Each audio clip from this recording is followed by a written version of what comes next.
থেকে বিদায় নেবে, আপনার কি বেঁচে থাকতে ইচ্ছা হবে? সম্মুখ থেকে বন্ধু চলে যাচ্ছে, বান্ধব চলে যাচ্ছে, প্রিয়জন চলে যাচ্ছে, সকলে ছেড়ে যাচ্ছে।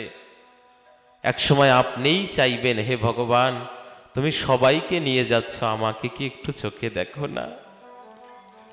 তাহলে আপনি যে এই অমৃত পান করে অমরত্ব প্রাপ্তি হবেন, দেবতারা পেয়েছে, এটা বড় বন্ধন দশা।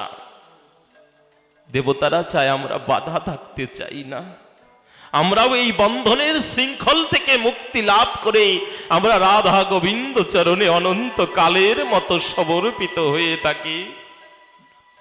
এই কারণেই এই দেব দুর্লভং মনুষ্য জন্ম, এ জন্ম প্রাপ্তির একটাই লক্ষ্য, এ জন্মেই কৃষ্ণ পাওয়া যায়। ব্রজের গাভীগণ যখন ভগবান গোচারণে নিয়ে যেত, প্রত্যেক গাভী নবলক্ষ ধেনু তো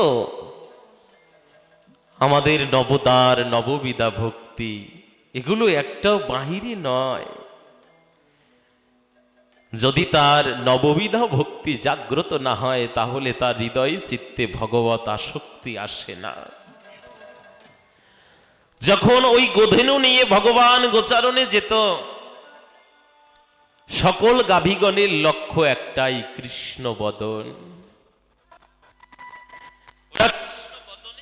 থাকতো ছোট ছোট যে গোধেনুগণ, ওরা ওই ভগবানের দিব্য মধুর মুরলীধ্বনি শুনতো বটে, কিন্তু ওই ছোট তো নিচে পড়ে থাকে, ওরা ভগবানের ওই দিব্য অবয়ব মাধুর্য মণ্ডিত শ্রী হাস্য রসাত্মক বদনটা দর্শন করতে পেত না।